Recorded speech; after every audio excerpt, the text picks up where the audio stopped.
Hi, my name is Caitlin Bridge, and this is the AVMA required task video for veterinary radiology, summer 2019, section 34430.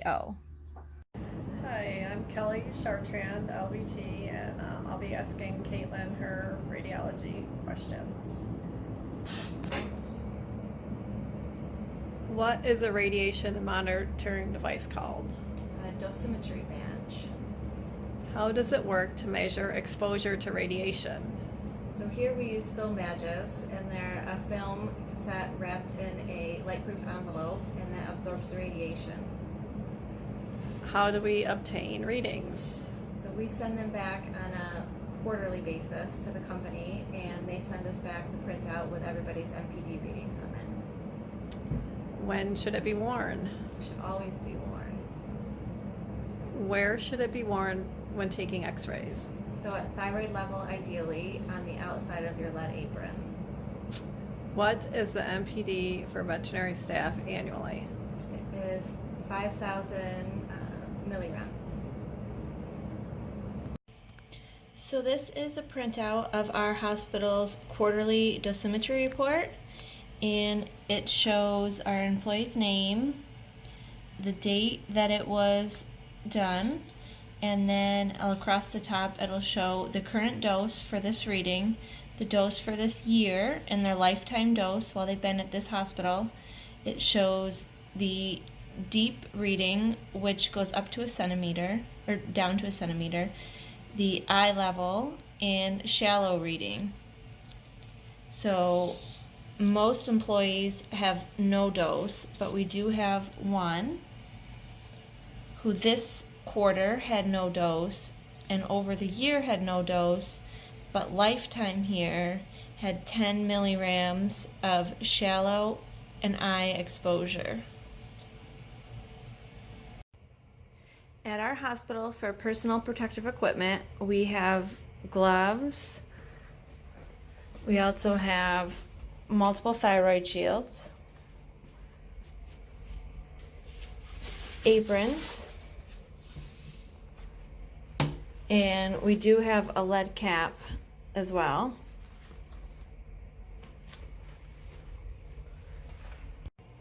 Before we use any of the equipment, we want to check them over and make sure there's no holes that go through to the lead. That glove looks okay.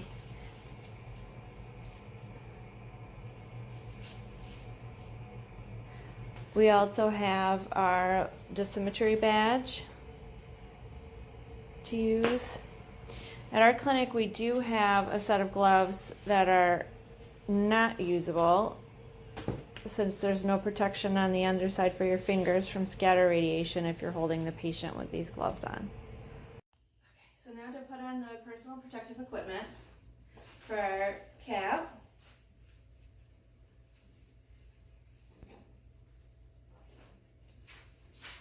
Apron.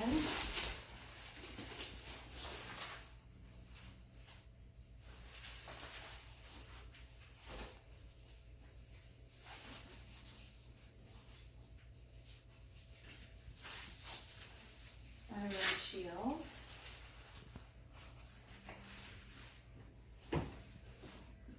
Gloves.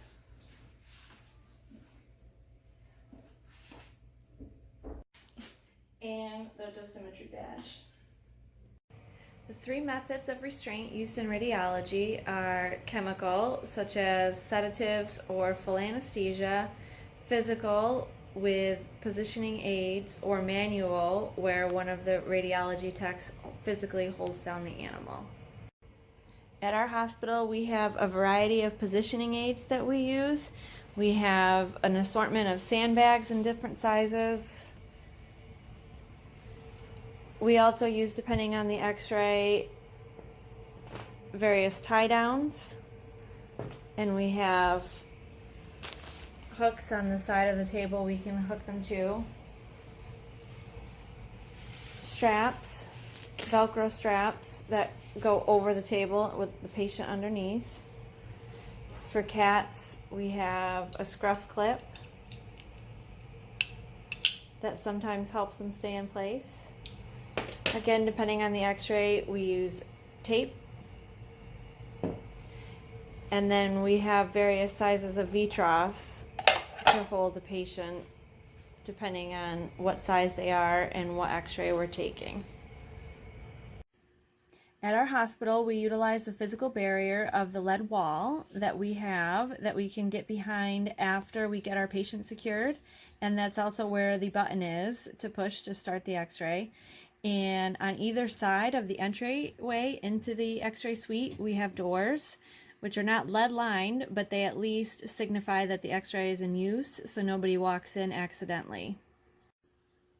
Distance from the primary beam is one way you can decrease exposure to radiation. So ideally, you would be at least 6 feet away and behind your lead wall. But if you are holding, every time you double the distance from the primary beam to the person, you're decreasing the intensity of radiation by 1/4. So when you're holding, the further you can lean back, the better. And another way you can decrease exposure is with the exposure time setting. And that is the amount of time the KVP is on producing the radiation. So if you decrease that, you're decreasing the amount of time radiation is actually being produced. During exposure to radiation, intracellular water is ionized, and that releases toxic products that can damage the DNA of the cells, particularly in reproductive cells. And this effect can be cumulative over time, and you don't see the effects right away necessarily. So exposure to radiation is cumulative, and it can cause damage to the genetic material in reproductive cells and organs in the person that's being exposed. It also can affect tissues such as the thyroid, the skin, lymphatic system, breast tissue, and gonads. It also can cause damage to an unborn fetus, particularly in the first trimester. So we want to avoid pregnant women in the x-ray suite at all times if possible, and anyone under 18, since it is cumulative and they are not done developing yet. The effects described also do occur in the patient as well, so that is another reason to minimize how many exposures you have to take for the safety of the x-ray technician and of the patient. Request the x-ray in our system. We use digital x-rays here. So our animal is selected, and then here we go to his medical records. And we're going to do, this is going to be his forelimb.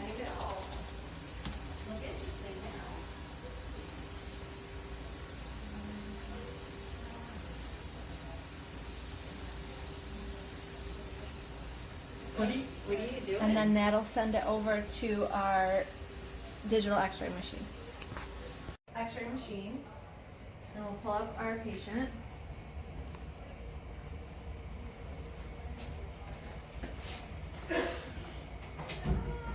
And request his radius AVMA.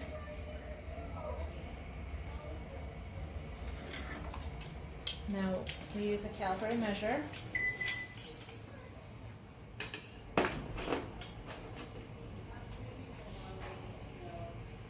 So he's almost 3 centimeters. With our chart, he's going to be a KVP of 60 and an MAS of 2.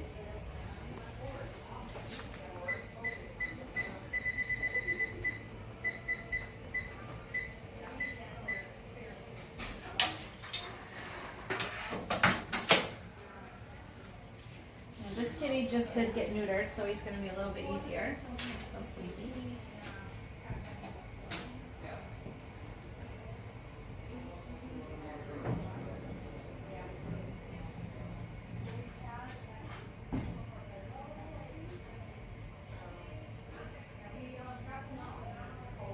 I'm just going to use a piece of tape to hold his foot straight and flat.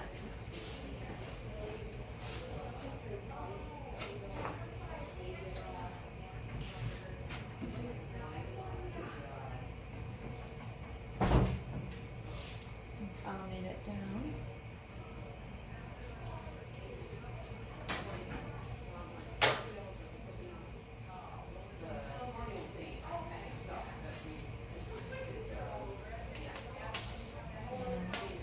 Use right marker on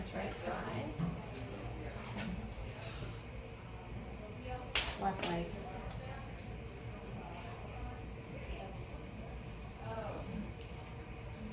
Take the X-ray. They're coming up on the screen.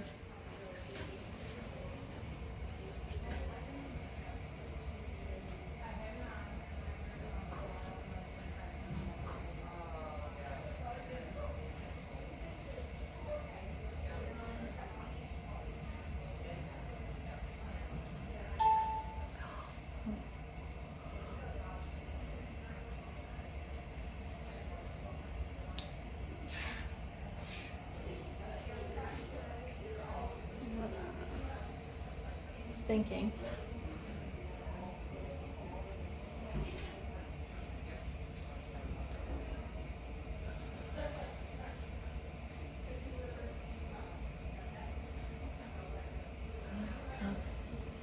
So in this one, actually, I want to reshoot it to get less of his carpus and a little bit more of the elbow.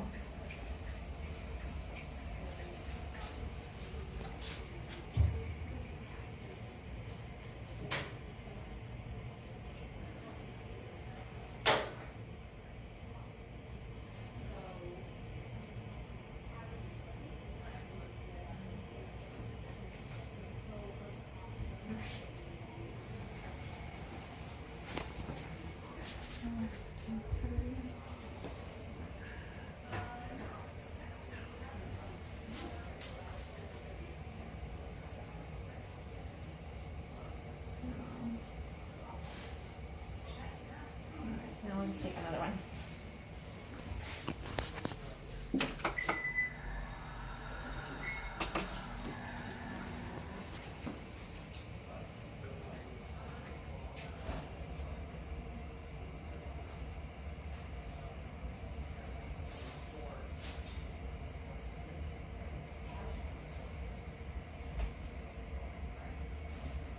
That's good. So now we're going to do our VD thorax, and here we use a caliper to measure, and then we have a sheet that tells us our settings.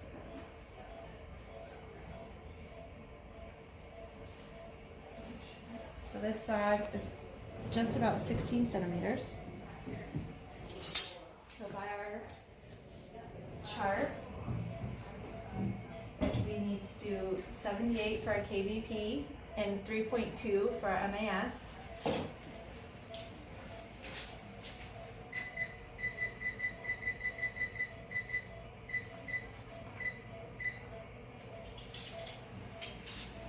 And then our x-rays are already called up in the computer. So we have the dog in a V trough. And we're gonna use sandbags just to keep his legs out and straight.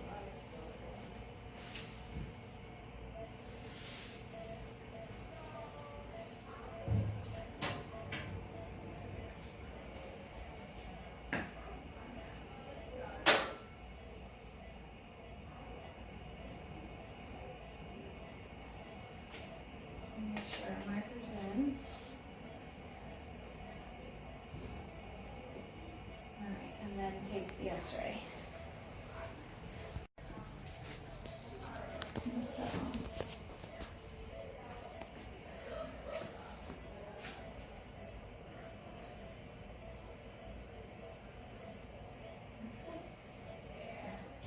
Okay. so this is our sedated dog for the OFA quality hip x-rays. So we're going to start with the sandbags just to hold him sort of straight on his legs. Just try.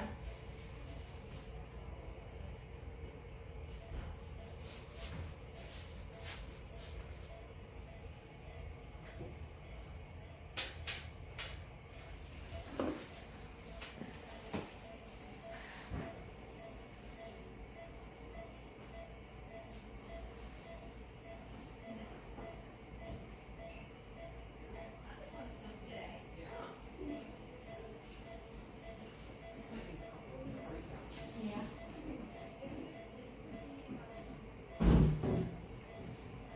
So he's already in a plastic V trough, and then we're going to use some strings just to hold his legs straight out.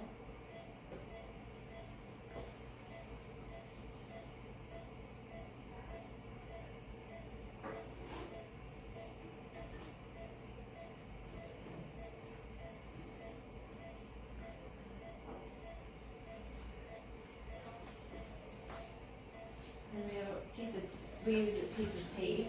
Hold his knees together.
At our clinic, we use IDEX Web Packs as our x-ray software.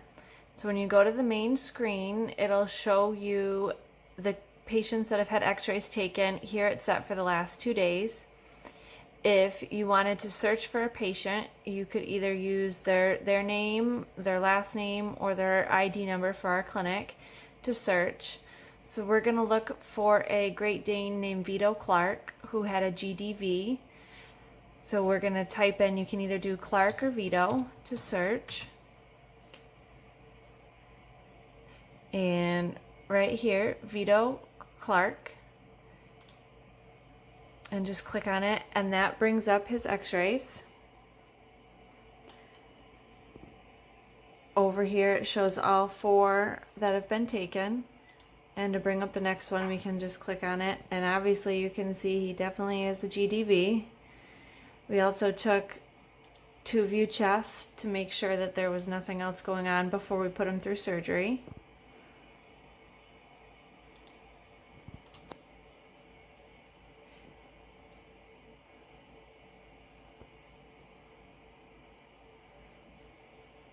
And then to go back to our main screen, you just go out of it. So next we're going to do a barium study on a canine, and first you're going to want to administer barium at 5 to 13 mLs per kilogram of the dog's body weight, and then once given, immediately take a lateral and VD abdomen x-ray, and then we'll take one every 15 minutes for the first hour, and then after that every hour until the barium reaches the distal small intestine.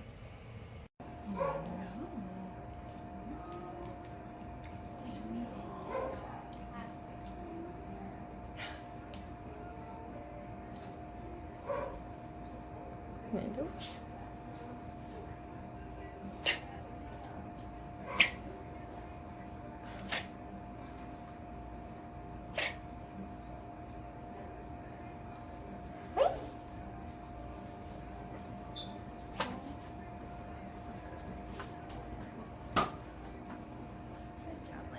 Oh, you can stop it.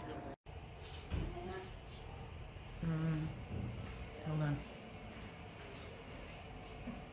Good girl. 7. 62 and 2.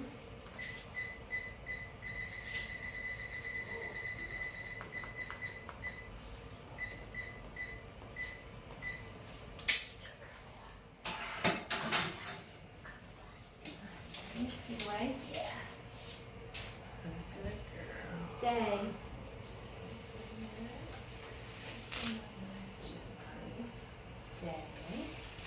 She's a lady.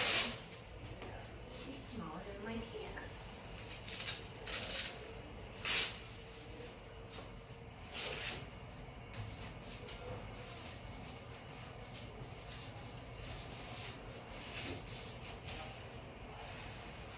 You stay.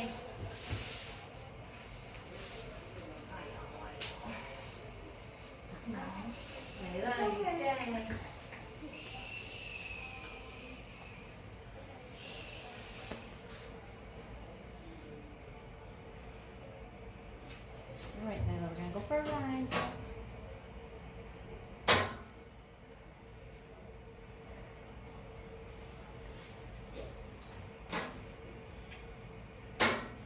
Good girl.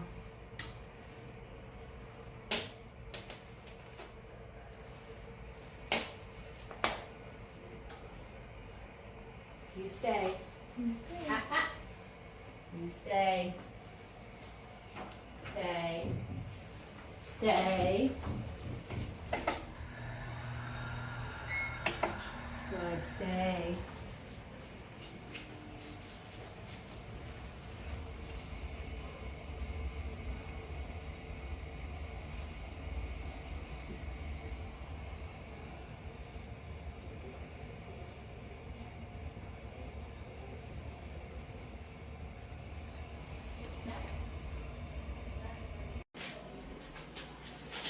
Layla, you stay.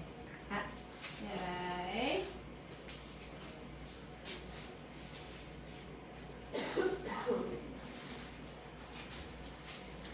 Good girl. Layla. Okay. Stir. Layla, you wait. You wait. Stay. Wait, Layla. Wait.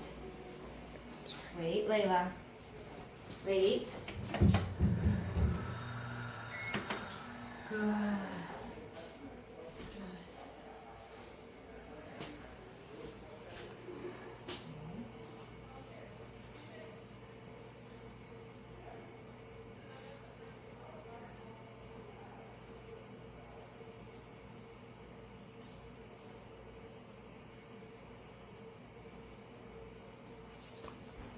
Okay, so some final thoughts for my radiology assessment of Caitlin are that she continues to progress the more she's done. I think she's able to do any x-ray asked without any assistance.